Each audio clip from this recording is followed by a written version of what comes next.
Amém, amém. Graças a Deus. Vamos lá, cantar louvores ao Senhor. Dois louvores conhecidíssimos. Esse é conhecido mesmo.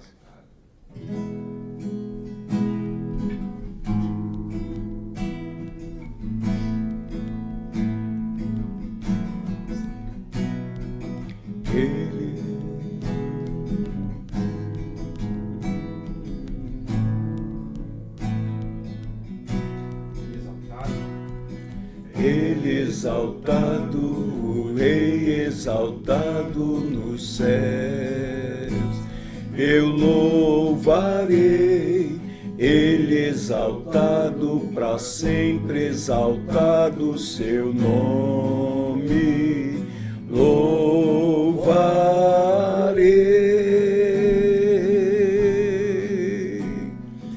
Ele é o Senhor, sua verdade vai sempre reinar. Terra e céus glorificam seu santo nome. Ele exaltado, o Rei exaltado nos céus. Cantado início.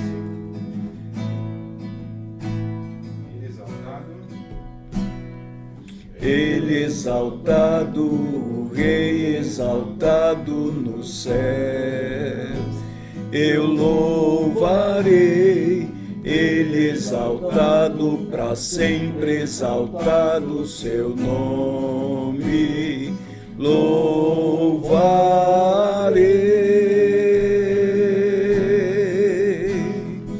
Ele é o Senhor, sua verdade vai sempre reinar. Terra e céu glorificam seu santo nome.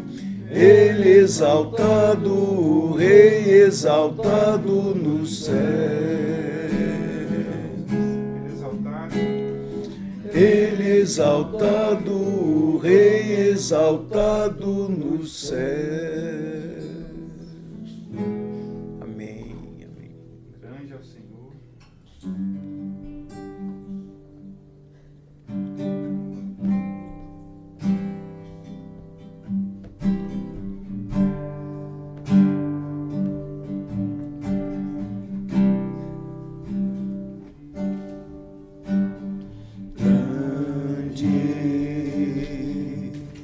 É o Senhor e muito digno de louvor. Na cidade do nosso Deus, seu santo monte, a alegria de toda a terra.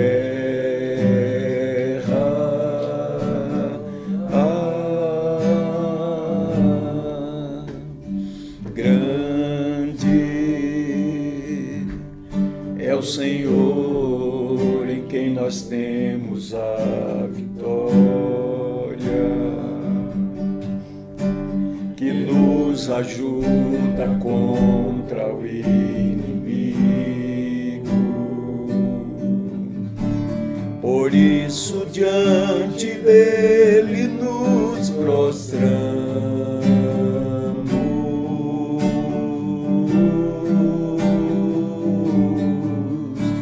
Queremos o teu nome engrandecer e agradecer por tua obra em nossas vidas. Confiamos em teu infinito amor, pois só tu és o Deus eterno sobre toda a terra e céus. Amém, amém, que bom. Paz. Queridos, começamos semana passada a ler capítulo 1 da carta de Paulo aos Colossenses. Nós fomos até o verso de número 12, falamos um pouco sobre a saudação, a oração que ele fez. E hoje queria falar um pouco sobre a pessoa e a obra do nosso Senhor Jesus Cristo. Versículos 13 a 23. Assim está escrito. Ele nos libertou do império das trevas e nos transportou para o reino do Filho do seu amor, no qual temos a redenção, a remissão dos pecados. Ele é a imagem do Deus invisível, o primogênito de toda a criação, pois nele foram criadas todas as coisas, nos céus e sobre a terra, as visíveis e as invisíveis, sejam tronos, sejam soberanias, quer principados, quer potestades. Tudo foi criado por meio dele e para ele. Ele é antes de todas as coisas. Nele tudo subsiste. Ele é a cabeça do corpo da igreja. Ele é o princípio, primogênito de entre os mortos, para em todas as coisas ter a primazia. Porque aprouve a Deus que nele residisse toda a plenitude, e que, havendo feito a paz pelo sangue da sua cruz, por meio dele reconciliasse consigo mesmo todas as coisas, quer sobre a terra, quer nos céus. E a vós outros também, que outrora éreis estranhos e inimigos no entendimento, pelas vossas obras malignas, agora, porém, vos reconciliou no corpo de sua carne, mediante a sua morte, para apresentar-vos perante ele, santos e inculpáveis e irrepreensíveis, se é que permaneceis na fé, alicerçados e firmes, não vos deixando afastar da esperança do evangelho que ouvistes e que foi pregado a toda criatura debaixo do céu e do qual eu, Paulo, me tornei ministro. Amém. Que Deus nos abençoe. É um texto tão rico, tão profundo que temos apenas alguns minutos para meditar, mas eu queria falar sobre 2 pontos. Primeiro, seguindo a sequência aqui lógica do texto, a magnífica obra de Cristo, versículos 13 a 17, depois falar sobre a excelência da sua pessoa. Aqui tem 2 pontos. Ele fala da obra de Cristo, primeiro na salvação, versículos 13 e 14. Então ele diz assim que em Cristo nós temos libertação. Tenho falado aqui para vocês em algumas ocasiões, e é bom repetir, sempre fixar isso, né? A Bíblia toda, do Gênesis ao Apocalipse, ela é a palavra de Deus, é a revelação de Deus. Então, o que esses escritores registraram aqui é a mente de Deus. Então, é a revelação. A palavra revelação dá essa ideia de alguma coisa que estava encoberta e que foi revelada. Então, essa é a ideia, tirar o véu, né? Literalmente é isso, revelar. E o Senhor se auto-revelou, né? Os reformadores diziam assim, Deus é insondável. Quem pode conhecer a Deus, né? Se ele não se auto-revelar. Então, ele se auto-revelou, ele falou, e suas palavras ficaram registradas nas Escrituras Sagradas. Por isso que nós as aceitamos como palavra de Deus, né? Eu sei que as pessoas sempre dizem, não, mas homens escreveram a palavra. É fato, homens, né? Mas Pedro diz, homens santos falaram da parte de Deus e movidos pelo Espírito de Deus, né? Nenhuma profecia da Escritura prova de particular elucidação. Então é bom, sempre que a gente estiver lendo a Bíblia, né? Esse é o livro de Deus, é a palavra de Deus, né? E para entender a Bíblia não basta apenas ter um certo conhecimento de vocabulário, né? Mas é preciso iluminação. Essa é a diferença entre inspiração e iluminação. Os escritores da Bíblia foram inspirados pelo Espírito de Deus. E nós outros que lemos a Escritura, nós precisamos da iluminação. Quando o Senhor traz luz, traz entendimento à nossa mente, nosso coração. E a Bíblia toda, ela tem um enredo. A Bíblia fala sobre a história da redenção. e a pessoa central é o Senhor Jesus Cristo. Tudo aponta para Cristo, né? Por isso Paulo, quando escreveu aos Coríntios, ele faz questão de dizer lá no capítulo 2, quando eu estive com vocês, foi em fraqueza, temor e grande tremor, e eu não usei linguagem persuasiva de sabedoria humana, para que a vossa fé não se apoiasse em sabedoria humana. Eu não vos fiz fazer outra coisa a não ser Cristo e esse crucificado. Essa é a mensagem, né? Então a gente fala de Cristo. Cristo é a essência. E aqui o apóstolo Paulo fala da obra de Cristo. Ele diz que, versos 13 e 14, em Cristo nós temos libertação. Deus nos libertou do império das trevas. Uma outra palavra seria do poder das trevas. Isso significa que todo ser humano, quando ele nasce, ele já é um pecador. E ele já está debaixo da ira de Deus e já faz parte do reino das trevas. Então, ele precisa ser libertado, né? E todo aquele que ainda não nasceu de novo está nas trevas, né? Ele nos transportou do império das trevas para o reino do Filho do seu amor. Então, é uma libertação que Cristo promove. Então, outra palavra que ele usa aqui é redenção. Em Cristo nós fomos comprados, né? Nós éramos escravos e ele nos comprou, ele pagou o preço, né? Então, essa carta de alforria vem no sangue de Jesus, né? Ele pagou o preço, nós fomos comprados. E em Cristo nós temos o perdão dos pecados, né? Isso é maravilhoso demais, né? A gente não precisa, depois que confessou o pecado, abandonou o pecado, precisa ficar trazendo a memória novamente, porque é algo que já foi resolvido, né? Se confessarmos os nossos pecados, ele é fiel e justo para nos perdoar os pecados e nos purificar de toda injustiça. João também escreve: filhinhos, não pequeis. Se porventura alguém pecar, temos advogado junto ao Pai, Jesus Cristo, o justo. E ele é propiciação pelos nossos pecados, não somente pelos nossos próprios, mas ainda pelos do mundo inteiro. Então, a gente crê. Quando a gente se arrepende, confessa e deixa, né? Provérbios 28:13 diz: o que encobre suas transgressões jamais prosperará, mas aquele que as confessa e deixa alcançará misericórdia. O profeta escreveu que Deus lança os nossos pecados no fundo do mar. É uma metáfora, né, para dizer assim, é um lugar intransponível, né? E o pastor Francisco Leonardo, com aquela sabedoria do alto, ele dizia assim: e a gente deve colocar uma plaquinha lá, é proibido pescar, para que a gente não fique trazendo, né? O inimigo gosta de fazer isso, né? De trazer a memória, mas algo que já foi lavado no sangue de Jesus. Então, em Cristo Jesus, nós temos libertação, nós temos redenção e nós temos perdão. Agora ele fala também sobre a obra de Cristo na criação, versículos 15 a 17. Ele faz aqui 5 afirmações. Então, primeiro, ele é a imagem do Deus invisível. Ou seja, se alguém quiser conhecer a Deus, então olhe para Cristo. Ele é a imagem do Deus invisível, né? Então, se a gente quiser saber como é Deus, basta olhar para Jesus. Ele é Deus, né? Um dia um dos discípulos disse: Senhor, mostra-nos o Pai, isso nos basta, não é? Ele disse: mas Filipe, há tanto tempo estou convosco, né?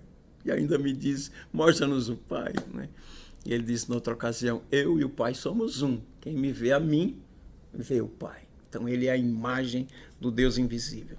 Ele é a origem da criação, né? O texto diz: é o primogênito da criação. A gente sabe que Jesus não é uma criatura, ele é Deus, ele é eterno. A ideia aqui ele é a origem da criação. Também ele é o executor da criação. João, no Evangelho, diz: no princípio era o Verbo estava com Deus, o Verbo era Deus, ele estava no princípio com Deus, todas as coisas foram feitas por intermédio dele e sem ele nada do que foi feito se fez, né? Então a Trindade, Pai, Filho e Espírito Santo estavam presentes na criação. Jesus é o executor da criação. E mais, Ele é o propósito da criação. Tudo foi criado para a glória dele. Esse é o propósito. E mais, nele tudo subsiste. Ele sustenta todas as coisas, né? O universo está... Obviamente eu não vou usar essa linguagem aqui porque eu não conheço, né? Mas uma vez, eu não sei se Bruno estava nesse dia, o conselho da igreja estava reunido para receber novos membros e recebemos um casal de matemáticos, né? E eles estavam dizendo assim, como tudo no universo é tão bem estabelecido que bastaria um deslocamento e viraria o caos, né? Então tudo é sustentado pelo Senhor. Isso é maravilhoso, né? Por isso o profeta Isaías fala sobre essa questão, falando ao povo de Israel, porque dizes, ó Jacó, e falas, ó Israel, o meu direito passa despercebido, ó meu Deus. Ou seja, Deus não está ligando para mim, né? Aí ele diz, não sabes, não ouvistes que o Senhor, ele não se cansa nem se fatiga, não se pode esquadrinhar o seu entendimento. Ele faz forte ao cansado e multiplica as forças ao que não tem nenhum vigor, né? Aí ele diz assim, olhe para cima. Ele chama todas as estrelas pelo nome e nenhuma delas vem a faltar. A gente não pode nem imaginar o tamanho do universo, né? E aí Deus tem o controle de tudo e ele chama as estrelas todas pelo nome. Isso significa também que ele nos conhece a todos, ele sabe da nossa vida, nossas angústias, nossas lutas, nossos medos, nossa insegurança, nossos conflitos. Ele sabe de nossas necessidades, né? Então, ele sustenta tudo, ele é o Deus da providência, né? Louvado seja o nome do Senhor. E nos versículos 18 a 23, Paulo fala aqui sobre a excelência da pessoa de Cristo. Ele começa falando sobre a relação de Cristo com a igreja, versículo 18, 19. Ele é o cabeça da igreja, né? A palavra hoje, igreja, evangelho, evangélico, é tão desgastada, né? Porque por causa de escândalos, né? Escândalos financeiros, né? Muitas matérias já foram escritas, aí fé, sociedade anônima, né?